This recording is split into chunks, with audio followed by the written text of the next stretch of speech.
Before we get started with anything, and we start talking about anything, I open an extra tab so it's nothing on screen so I don't get distracted.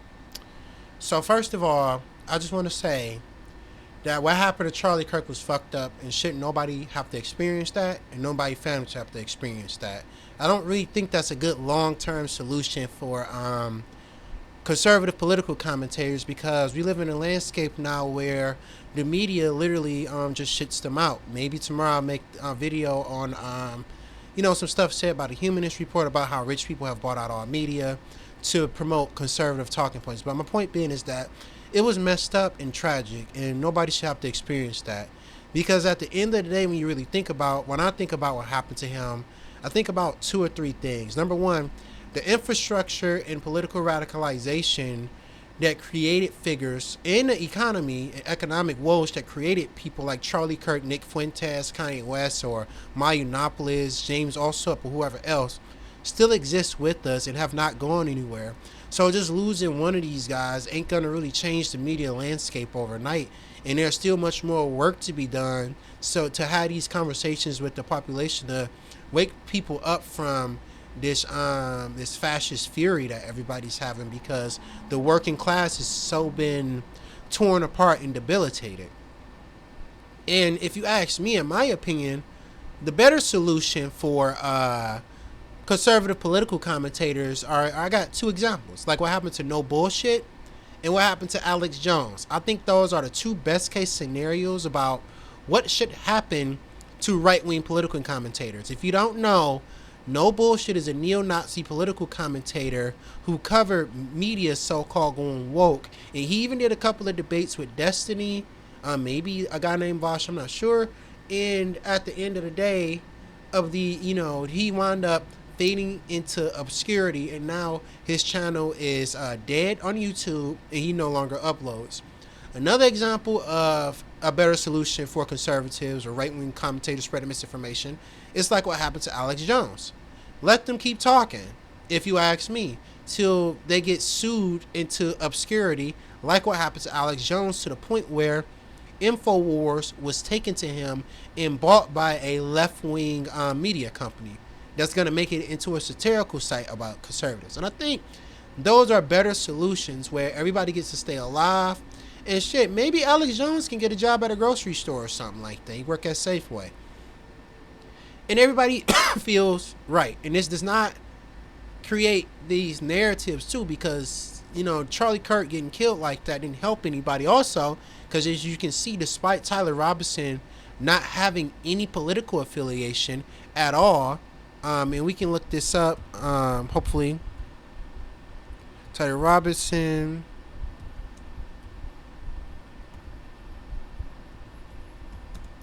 Political views. And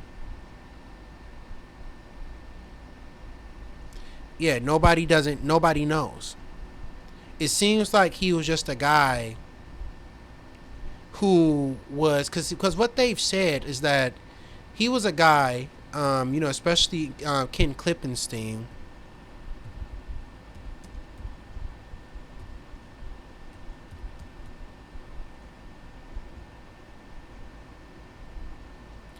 Yeah, so you can read Ken Klippenstein's Substack or whatever. I don't know where to find it right now, and I'm trying to finish this by 17, so too bad. So, Clint Kempenstein and the stuff that he's compiled from the chat logs and things that they talked about, even though this chat of people had political disagreement, Tyler Robinson did not seem to be a specifically politically active guy. He doesn't seem like, ironically enough, what people like Tim Pool and Asmongold say, I'm not a right-wing person or a left-wing person. I just call out real shit. No, but seriously, he was just a guy who did something really stupid, and it hurt the other side of the aisle more than the other. So it didn't help anybody. Now we're having this police crackdown on free speech. And before we get into this video, right, because I'm going to go over the panel that includes one of my favorite YouTubers, even though I disagree with him on some shit, Amazing Lucas, another one of my favorite YouTubers, Brian Shapiro from Pushing the Limits podcast on Piers Morgan.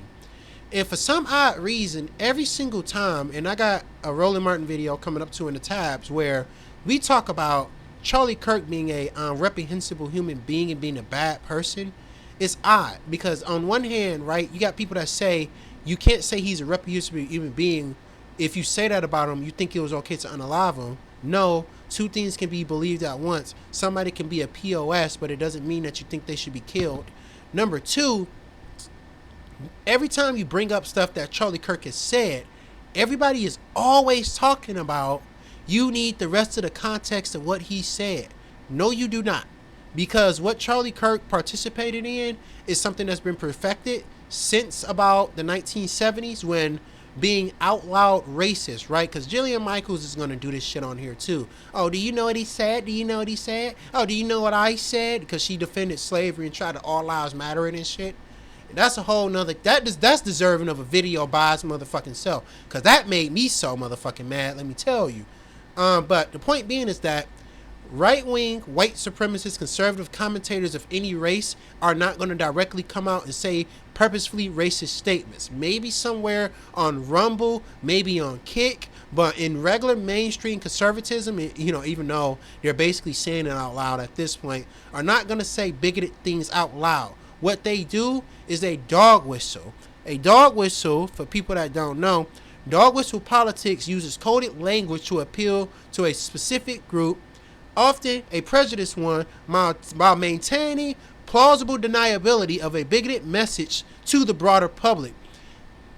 Term comes from the concept of a high-pitched dog whistle, which dogs, and yes, cats, I'm sure can hear, but humans cannot.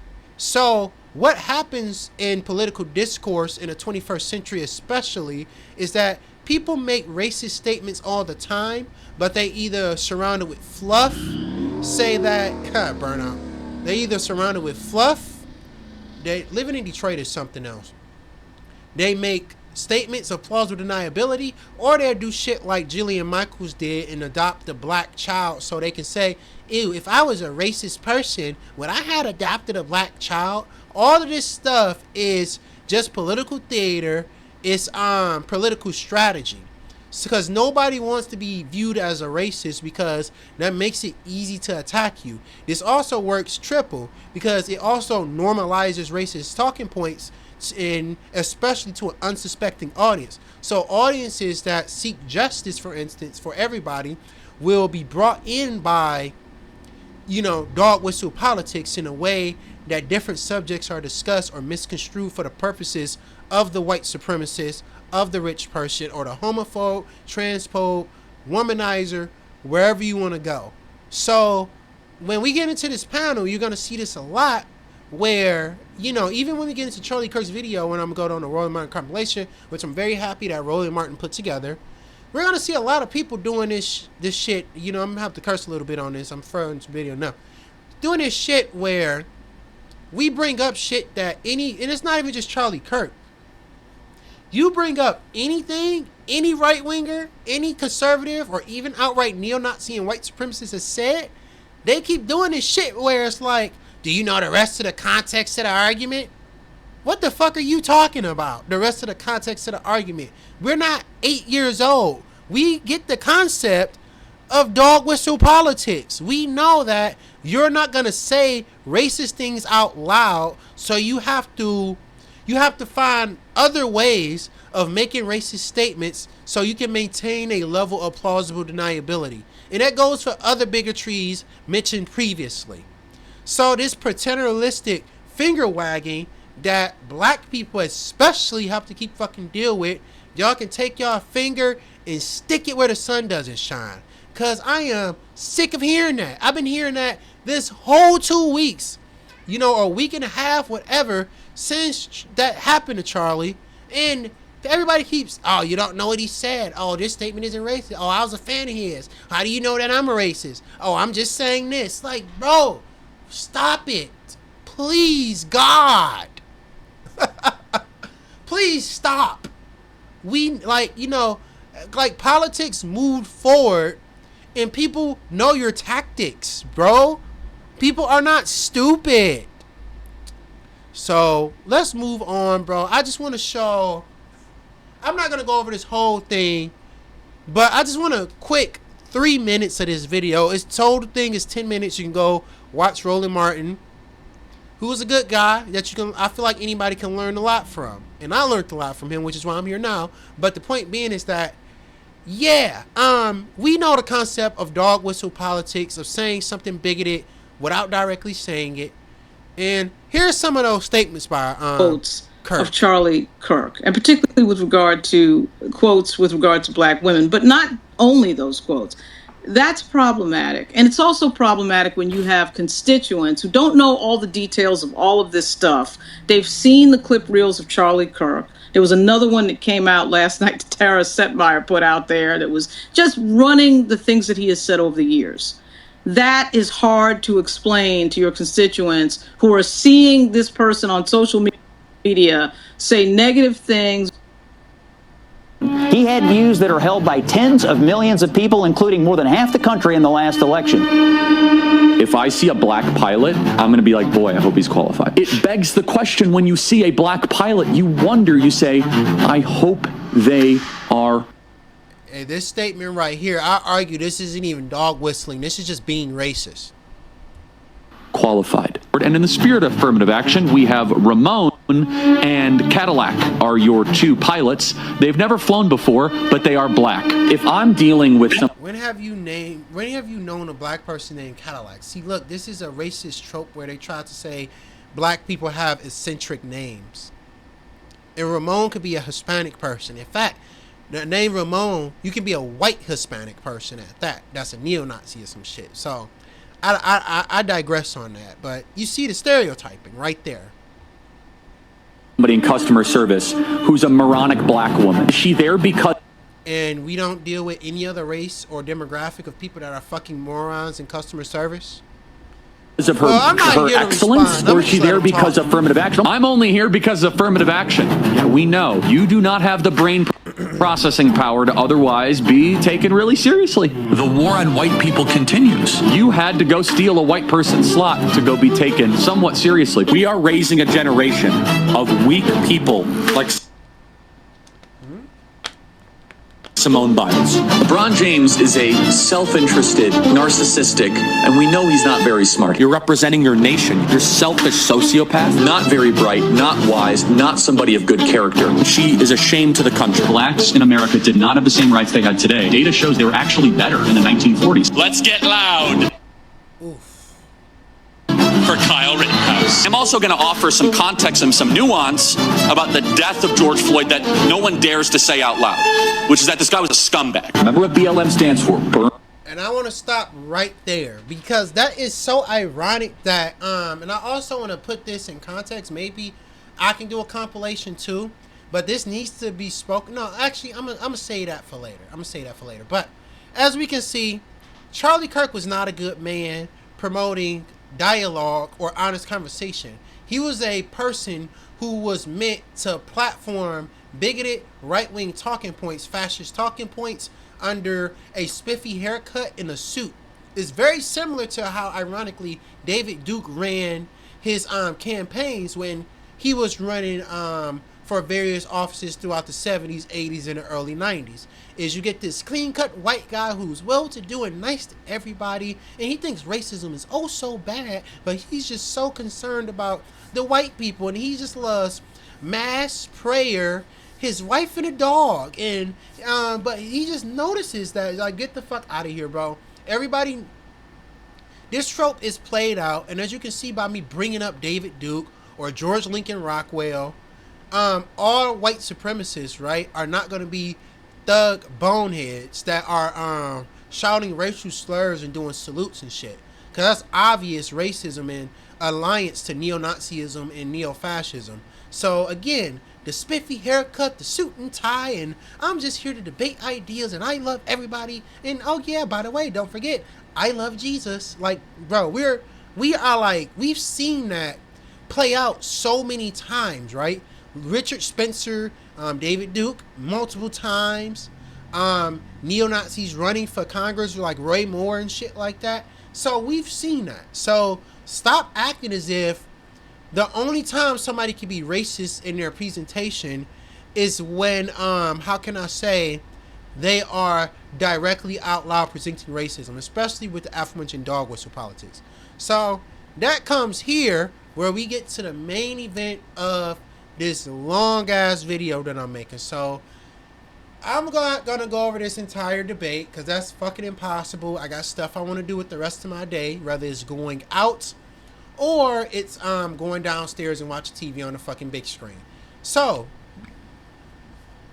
we have a couple of panelists coming on, like I mentioned earlier, on Piers Morgan, piece of shit YouTube channel, who's unfortunately afflicting the political discourse of America with like a fucking disease. And they have a discussion about civility, politics, tragedy, and should people just mourn Charlie Kirk? More on that in a bit. Girls on Outkick.com, Gillian Michaels, host of Keeping It Real, Brian Shapiro, host of Pushing the Limits, and Lucas Bain, better known as the amazing Lucas. Okay, well, welcome to all of you. Brian Shapiro.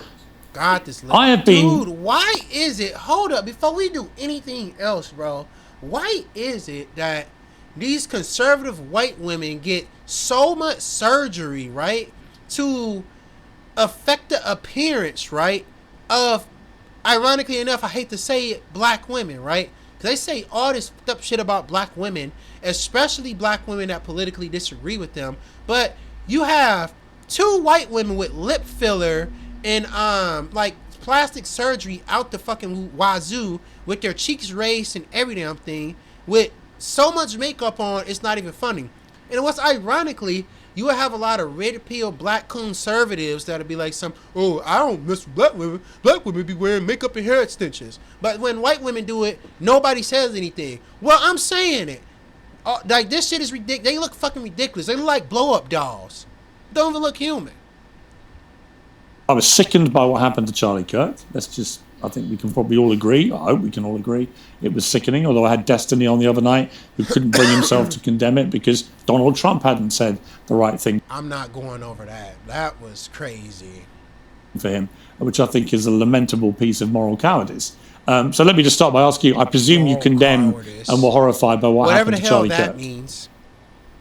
Absolutely. I was on the air, Pierce, when it all happened. I got emotional. The first thing I thought about were his kids and his family. This is not only bad for Charlie Kirk, obviously, and bad for his family. It's bad for America. And I also feel for everybody that was traumatized, that was there that day, that had to see that. Now, with that being said, of course, I didn't agree with basically anything that Charlie Kirk stands for. But with that being said, anybody that's celebrating his death, I think that's despicable and it's disgusting. And I've called that out, and I've been very consistent on my opinions since day one. If there's one thing that me and Charlie Kirk certainly agreed on, it's civil discourse and having political debate. I enjoy doing this show, Pierce, and I enjoy having respectful discussions with people that I disagree with. So, sometimes, ironically enough, and this is coming from somebody on the furthest left that you can probably get, I always wonder if Charlie Kirk would be stupid enough to go to like Wayne State University so I can debate him and embarrass him. Like, I don't go to college, don't have a college degree, but I know right-wing debate tactics, and I think that I could have floored his ass, and my clips would have never made it on TV. So on the internet. So I would have had to probably have my wife record them, but I don't know. That's another thing that sucks about stuff like that happening is you lose your adversaries. This is a horrible, horrible situation. We could never condone political violence, no matter what side of the aisle it comes from. Why have so many people on the far left, the woke left, been so brazen in their gleeful celebration of what happened to Charlie Kirk?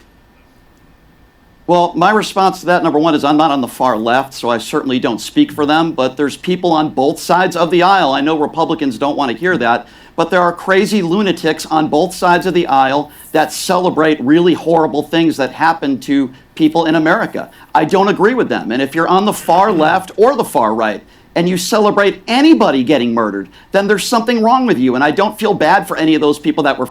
And you'll notice in this case, right, so... there is a clear difference. I have to cut Brian off here when speaking about this specifically. So there's a clear difference in, even though it's wrong, let me get it clear, it's wrong. Celebrating somebody that was a part of the infrastructure to usher in this era of fascist persecution versus celebrating the deaths and murders of innocent people who should still be with us here today. Everybody should still be with us, but you know what I mean. So like we have these people celebrating deaths of of normal people, right? People that, and then these people, not only are they celebrating the deaths of normal everyday citizens, these people families have to constantly get on the internet and see their family members in all sorts of racist memes, homophobic and transphobic memes, and it's like, I don't know if anybody has been on the internet for 30 seconds, but I think it's gonna, Amazing Lucas posted it in his video. Like for instance, Steven Crowder was doing a George Floyd challenge where you had two white people, one person to put their knee on their back and talking about something, haha, let's see if this is kill you. Ben Shapiro and even Charlie Kirk, ironically, were talking about pardoning Derek Chauvin so he can get out of prison, even though he was convicted by a jury of his peers for murdering George Floyd. We have people still making fun of, because it's death like by asphyxiation is common when dealing with police brutality. The guy that was selling the cigarettes, the I can't breathe, I can breathe. You have the people talking about the Skittles in Arizona challenge. You have people with all sorts of memes of disfigured black people with big lips and weird noses and big heads and all sorts of things. We have all sorts of AI generated memes about black kids in hoodies running out of stores with electronics. So the right has been for years, right, making fun of the tragedy and suffering of minority groups, not even just black. You have many memes of disfigured trans people, because a trans person will make a comment on like literally something apolitical like IGN.com, right? And then you have somebody, but I don't think they let you do that, but it'll be some sort of Facebook group where they're supposed to be talking about video games, toys, entertainment media, and then a trans person to comment, right? They also do this to black people, to Arab people, Hispanics as well. And then they'll put a picture of like a disfigured trans person into the replies. Like, they're awful, bro. They're fucking awful. Like, and now they're getting a taste of their own medicine where people on the furthest, I'm on the furthest left, but I'm not the meanest person on the furthest left. But you got some mean motherfuckers on the furthest left that are making similar memes in a similar vein that they were making about George Floyd, the Club Q shooting, or trans suicide memes. You have like, dude, I'm telling you, go into a right wing meme group and it's crazy in there. Or when they infiltrate your groups, right? I remember I was in a group and that was infiltrated because the moderator stopped paying attention, and they're in there because I would say like, hey, what's going on in here? We need to get the mods. And they'll type in. So they're basically calling me the hard R because, you can't type it on Facebook. But yeah, that's the type of fucking behavior they be up with. So there's a clear difference between what the left is celebrating, quote unquote, and what the right has been doing this whole time, right? And it's ironic that the people with no civility are asking for civility. It's hypocritical. And don't mind you, right?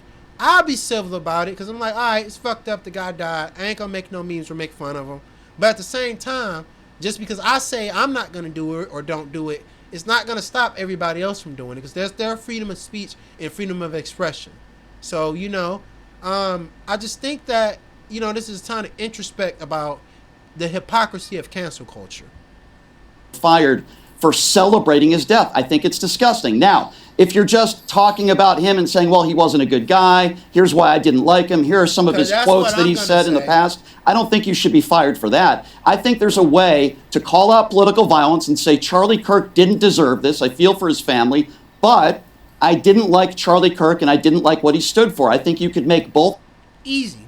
Exactly, Brian. Exactly. This is why Brian Shapiro, even though I have a lot of disagreements with him, it's one of my favorite political commentaries. Exactly. You can have two thoughts in your head at once, and we don't have to ubiquitously be on one side or the other. You can say, it's fucked up that Charlie Kirk got killed, while at the same time when he was alive, God, that guy was a piece of shit.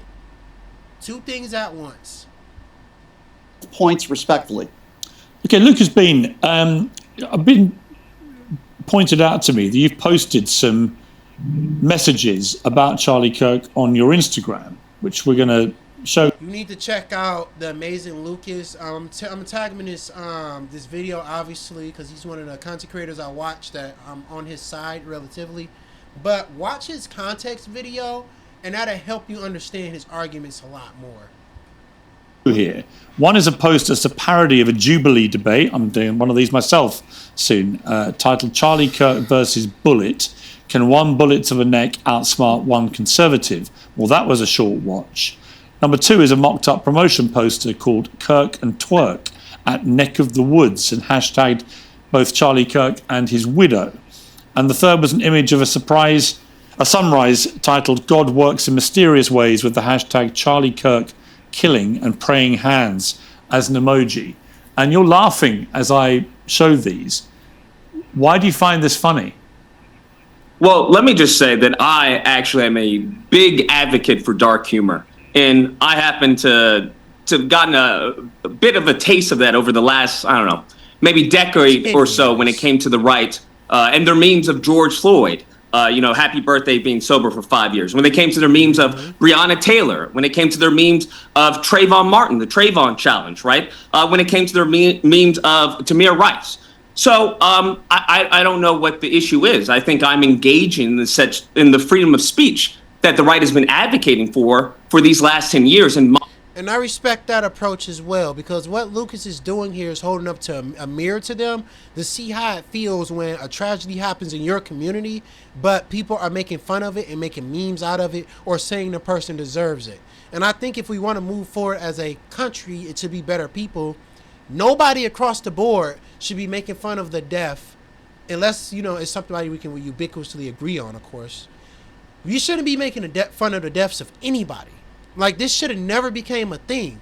We should have never got here, but the people that got us here were the right wing, was the conservatives, They are the ones that got us here to where now people are jumping on the opportunity to participate in this dark humor, since this hatred of one another has also been normalized. Does it make it right? No. But at the end of the day, you can't do one thing and then say another. And it's like, literally, I can put together a compilation of memes.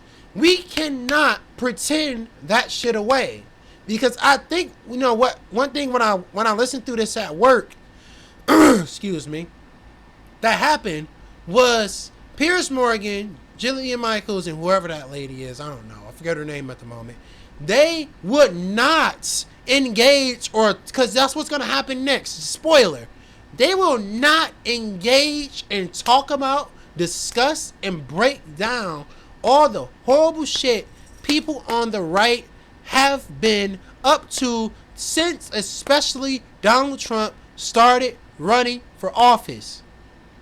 All the memes of dead black citizens, of disfigured trans people, about trans people committing suicide, about immigrants getting deported, about gay people being PDFs, all this shit that they've been saying in memes the past 10 years about marginalized groups, and that shit drives me crazy. With some of the shit I've experienced on the internet, even if you're just trying to have it, because they be like, have political, especially Piers Morgan, bitch ass, right? You should just have dialogue and Kirk like that. No, they were not having dialogue with you. You would say black history, black people had a really hard time, and then what are you gonna get from that? You have a meme of a black person with big lips, small slanted eyes, missing teeth, talking about ain't do shit, written exactly like that, as all black people speaking AAV 24/7 and can't speak English. Ironically enough, AAV is a derivative of white Southern language, but hold your horses on that. But the point being is that, that needs to be compiled, right? Even if I gotta do it, I gotta create a folder of all the fucking hate speech memes. They literally have a motherfucker named Stone Toss who regularly, still to this day on Twitter, makes hate speech memes, who was fucking banned, but Elon Musk punk ass brought him back. And if you go on Twitter at all and you look at, and it's and the last thing I'm gonna say, right, about political violence and celebrating death, we're gonna both sides this shit. Hey, let Rashida Tlaib or AOC or Joe Biden or Harris or any Democrat, even Obama, who hasn't even participated in the political process in 10 years, show their fucking direct messages about how they're getting threatened and shit all the time. Hey, how about some white people? You remember the motherfuckers that were sending death threats to the Sandy Hook parents? And this shit is downplayed, right? All this right-wing antagonism, dark humor, threats of violence, for some odd reason this entire fucking panel is like so downplayed to like, oh, this doesn't even happen. Oh, it's bad on both sides, and we have the fucking nerve to draw this false equivalency where it's not equal. And only now, because people are so sick and tired, like, and I'll say this as a black person with a job who's in his daughter's life, I am sick of seeing memes of black people that don't know how to speak English. I'm sick of seeing memes about black people stealing. I'm sick of seeing memes about George Floyd or Trayvon Martin getting killed, and even other groups I care about. I hate seeing memes justifying womanizing and shit like that and the persecution of women. I'm tired of seeing memes of disfigured trans people on the fucking internet. On all three platforms, where my wife literally sent me a page, right, that on Instagram that is nothing but anti-Semitic conspiracy theories. So bite me with this shit, where we're gonna try to fucking both sides, you know, right-wing dark humor and left-wing dark humor, which is a lot more recent. And keep in mind, bro, the left tried to be civil with them for years, but they wouldn't stop. They would not stop. But I digress. Mocking and making light of Black Death, something that Charlie Kirk himself did time and time again. As a matter of fact, I would argue that if Charlie Kirk, instead of focusing his time on black culture and black on black crime, if he had spent a modicum of his time focusing on the white youth, that perhaps he would still be with us today. Are you pleased he's dead? No, absolutely not. He said he's not. So how did you feel about his murder? I don't think. How did you feel about his murder? How do I feel about his murder? Yeah. Well, I think a quote by a great author sums up the sentiment of millions of Americans around the world, and that is, some cause happiness wherever they go, others when they go. And I think that's a sentiment that is palpable amongst many Americans around the world due to the hate and vitriol and bile that Charlie Kirk sowed. So I think there was a just to be clear, unless I misheard you, then you are happy he died. It's not about being happy that he died. First of all, you know, and I'm gonna be clear about this shit. Is that, look, and the other thing that's weird about this shit, because Charlie Kirk was a white supremacist, right? And it's like they're trying to make us do the Django thing where you're holding a dead slave master talking about something. No! Like, bro, like, no. We're not gonna fucking do that, right? Even somebody like me who is showing compassion to his family and shit, I still reserve the right to, like, I'm not about to get up here because he already said he doesn't condone it and he's not happy about it. But it's just like, you know, you can't force people to, like, no, Master Kirk, no. Like, you can't make people fucking do that. And you're not going to make people do that. No, I don't think as far as happiness is an emotion that... you literally just read me a quote which implies you're happy. You talked about... And then, to be honest with you, it's not really like happiness. It's like what it is to me, you know, I'm feeling as a political commentator. I feel dark. I feel empty on the inside now. And it's not because I make light of what happened to him, but I'm only 30 years old, right? I lived through the Bush presidency, the junior, Bill Clinton's and George W. Bush, and really both Obama terms were relatively uneventful. And ever since Donald Trump became president, even when he started running, political violence has been ubiquitous with American culture. So I don't know. Maybe I don't, and I'm having a mental health moment right here. It's not that I don't feel sorry for Charlie. It's just that I just feel dark on the inside because I guess the darkness that I really feel about the whole thing is, and if you can say I'm sad, is because the conditions that create the ideal breeding ground for fascists still exist. It didn't go anywhere. So I really don't find much to be happy about. It's not good for his family, and it wasn't good for the country because nothing got fixed, really. It's just, one less person in here. And that's actually how I feel. Because I wrestled with it a lot to really feel talk about how I feel. But, if you want to know how James feels, I just feel dark on the inside about it. Because, again, it really didn't fix nothing. Some people's deaths bring happiness. The purpose of the quote was to say that there are some people who have caused harm and death and turmoil to other groups of people, such as Charlie Kirk, whether it's black people, whether it's, trans people. No, I heard the quote. The list just to be goes on. clear, you said that the quote ends in that their death brings happiness, but you've denied that you were happy. But when you tell me a quote I don't disagree that when you there tell are me a quote people like who that, are- I presume from that quote you're implying that actually you are happy he died because he deserved it. He had it coming. Why is Piers Morgan literally, bro, like I said, he's trying to make him do the Django meme. Like, if Lucas, has no feelings one way or the other, it's in his free speech rights to not, feel one way or the other. And it's what's also weird about this shit, and which would be another video I'm probably going to do tomorrow, talking about how the media treats leftists and liberals when we're doing interviews and shit. It's we're held to higher standards on every question than people on the right. Because Piers Morgan would never do this. Because if Piers Morgan was arguing with a neo-Nazi, let's say Nick Fuentes made it on here somehow, he would ask Nick Fuentes, is he racist one time? He'd say no and he'd move on. And we're going to see some of that later this panel. And I just think that because Piers Morgan is a rich white man, of course he's going to have a conservative bias about how he wants the world to work in a certain sense. But it's really dishonest to question some more than others when you call yourself a so-called journalist.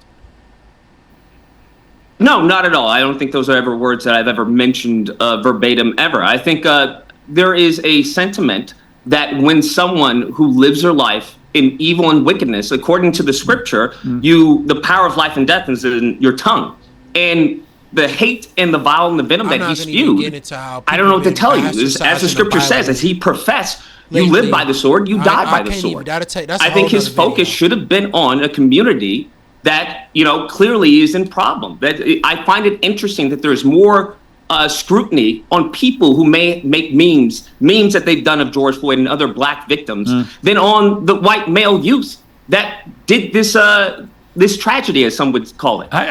And that's ironic, because it's weird that we're focusing on the left or focusing on liberals or focusing on, memes being made about him when we're not actually taking any steps to solve this problem and to bring down political violence in this country, like fixing the economic conditions that's leading to these mental health crises.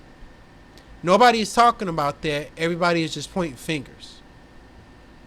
Why would you be offended about the memes to people like George Floyd, which I found contemptible at the time, if they're the same ones that you... Which I found contemptible at the time, but Piers Morgan never came out. See, look at this shit. So look, so people like us, right? We come across this stuff all the time. We see it, we reply to it, and we deal with it.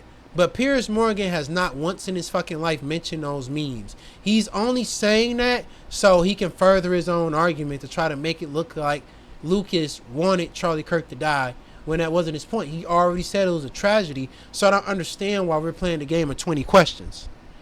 You're talking about. Why would you profess to be offended by those if you're quite happy to do the same kind of thing yourself? I think the point that I'm making by the means that I'm putting out, which clearly has caused outrage and triggering, I find it a bit hypocritical that the people for years who said fuck your feelings are now overwhelmed with feelings at the moment. But the point that I was making was to point out the hypocrisy that the right has on a variety and myriad of issues, as we just saw with Pam Bondi on the freedom of speech. I think the issue is that they have scapegoated people like Pam Bondi for what is the crime of Donald Trump. The same thing they did with Anthony Fauci. We saw this when it came to the Second Amendment. They banned bump stock ban. They had a bump stock ban under Donald Trump while they were fear-mongering about Biden take away your guns. But as we saw, there was no outrage, there was no protest, and we come to find out that it was unconstitutional. So I think this hypocrisy is ubiquitous within the right, and I think my memes expose that hypocrisy. And what about your own personal humanity? I mean, hashtagging. But so I don't understand why he's asking about his personal humanity when he clearly stated the point of the memes was to highlight hypocrisy. Hashtagging his widow in a mocked-up promotion poster of Kirk and Twerk at Neck of the Woods. How do you justify targeting... Oh, well, hang on. How do you justify targeting his widow? I think that's a bit disingenuous to use such hyperbolic language as targeting. I think it's more of a strategic plan of attack. Yeah, because what happens is that memes and things that you want to share to catch the algorithm, uses hashtag, and I think Lucas just used her name as a hashtag to get the message out to more people. When we saw Erica Kirk, she had a moment to speak for unity within the... Okay, let's move on. So basically, also in this panel, you will notice that they had, first of all, this was done on purpose. So you got the innocent civil white woman, you racist daughters of the Confederacy ass bitches. Fuck both of y'all. You Botox bandits. Versus a black man and a more, undercut streetwear Jewish guy. Piers Morgan did that on purpose because he's trying to make it seem like these two people are the boogeymen of America. The Jewish man and the black man. This was done for political purposes, so the right-wing talking point seems more innocent and palatable coming out of their mouths instead of coming out of the mouth of a white man. I find this exceptionally... Hello, all lives matter of slavery. ...sad because, Lucas, you talk about how hurt you were and how offended you were by such despicable things, and then you became the thing that you found the most... So she's basically saying now, we get to do it to you, but you can't do it back. That's basically what's being said here. These motherfuckers, and I say this ironically, they think like abusers, right? Because it's like a woman that's getting abused by a man, right? You can say that's the black community, trans community, whatever. Getting abused for years, 200 years, 400, whatever you want to say, thousands for some demographics of people, like white women getting abused by white men, apparently. But I digress on that. And then the woman is like, hey, I'm leaving you because you keep hitting me and you call me bitches every day you're around the house. You don't buy anything for the kids and you sit around drinking all day, and I'm going to leave you. So instead of waiting until I become a better person and get myself together, you're going to fucking leave me, you bitch. Yes, nigga, she leaving you. Yes. People have a right to stand up for themselves and defend themselves, even if it takes us to dark places sometimes, even if it hurts the other person in return. Who's gonna cook for me, you bitch, if you leave? And yes, she still has the right to leave you because you're being a fucking abuser, dude. And I don't understand how is that so hard for them to get through their fucking skulls. Dude, ugh.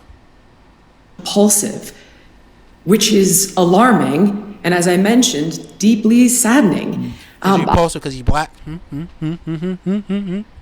I would be more than happy to litigate some of Charlie's positions for you. There's no reason to. So we went over this at the beginning of this video, and I want you to clock back in, right? You're going to clock back in. Turn off air conditioner real quick. It's cold enough in here. So we're going to clock back in. You can hear me better, too.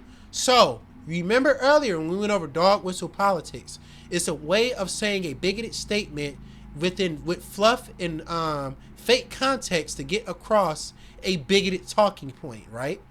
That's what Charlie Kirk is doing. That's what Jillian Michaels does. That's what every right-wing political commentator does. So everything she's saying right now is bullshit. There is nothing to litigate. There is nothing to discuss. Charlie Kirk was a racist. Jillian Michaels is a racist. There's nothing to be talked about. Black individuals, especially black intellectuals and liberals and leftists that analyze right-wing tactics and strategies to promote hatred has been studied, and we are aware that y'all put fluff and plausible deniability around bigoted talking points. So stop. Abjectly. I don't think I need on any its litigation face. from a woman who tried to downplay slavery, who tried to all lives matter slavery.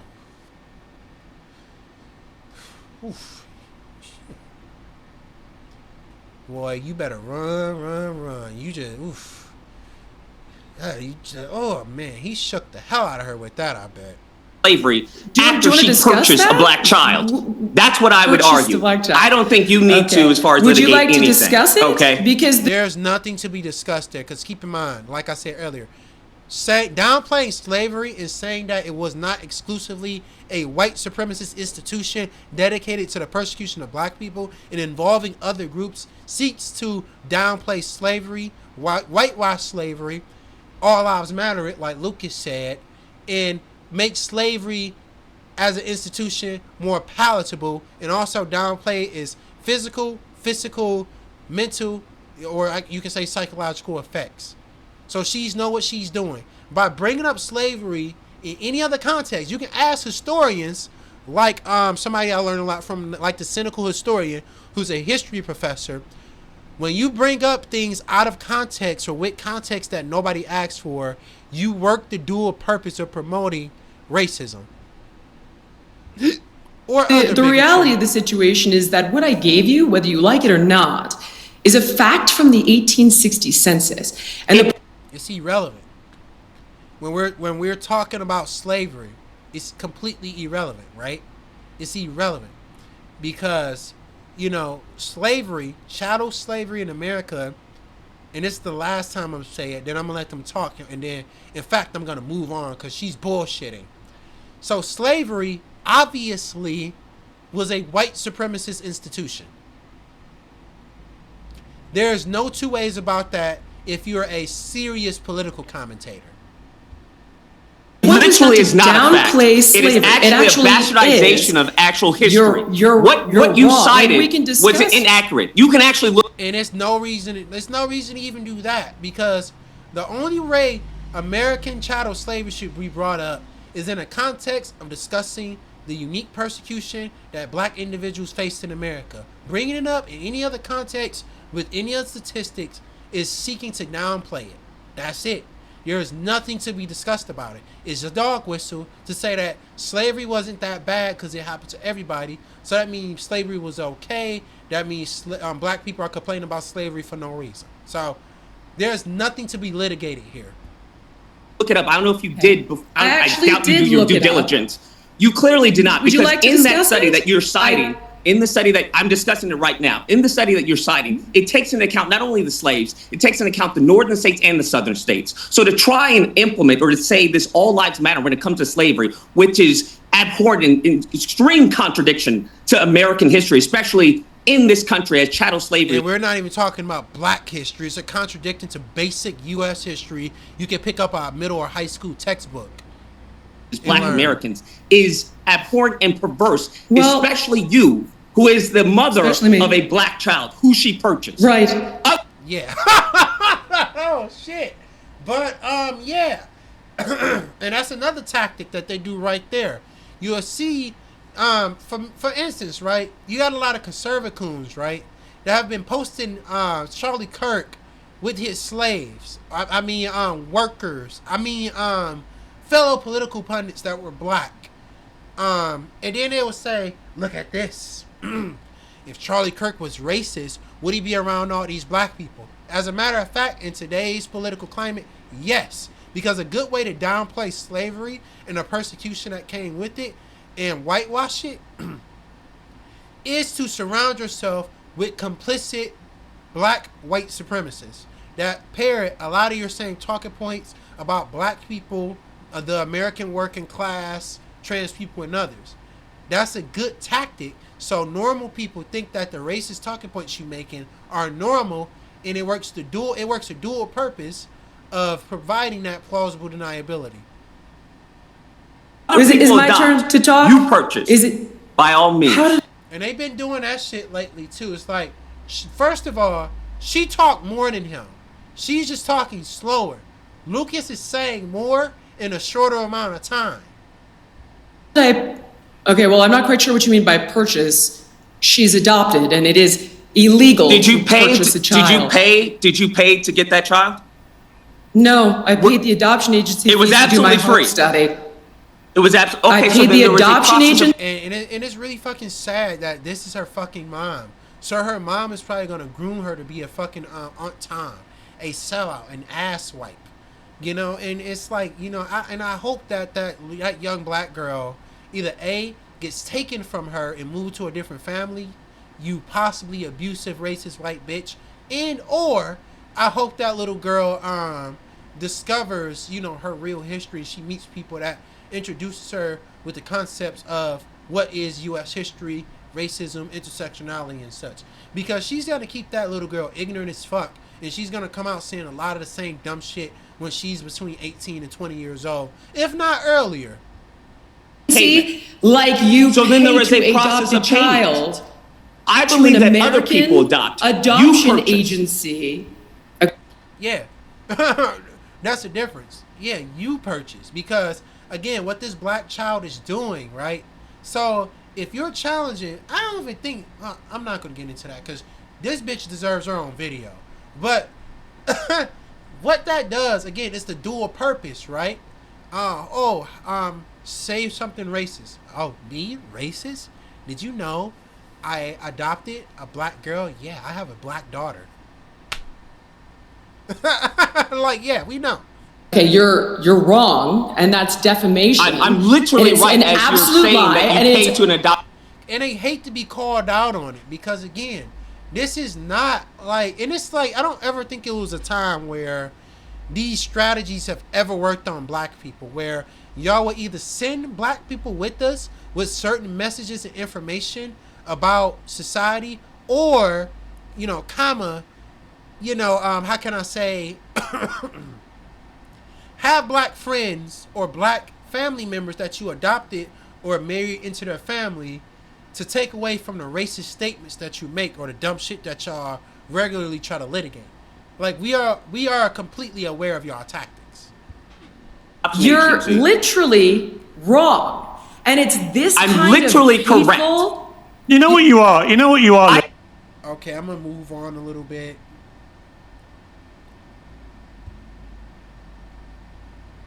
I don't know. Should I let who should I let talk next? And who should I end my statement on? We go with Nancy Mace, because I'm almost done with this. A brief timeout. I've been joined by Republican Congresswoman Nancy. Of course, she goes to get this bitch, who looked like she walked right out of the fucking plantation house. Nancy Mace. Nancy, welcome back to Uncensored. We're here. You didn't do your hair. You should have had somebody do your fucking hair. Just having a kind of slightly insane debate, in my opinion. But there's a lot of insanity flying around at the moment. One of which is the utterly appalling spectacle of so many on the... And she has the bimbo Botox too. Go figure that.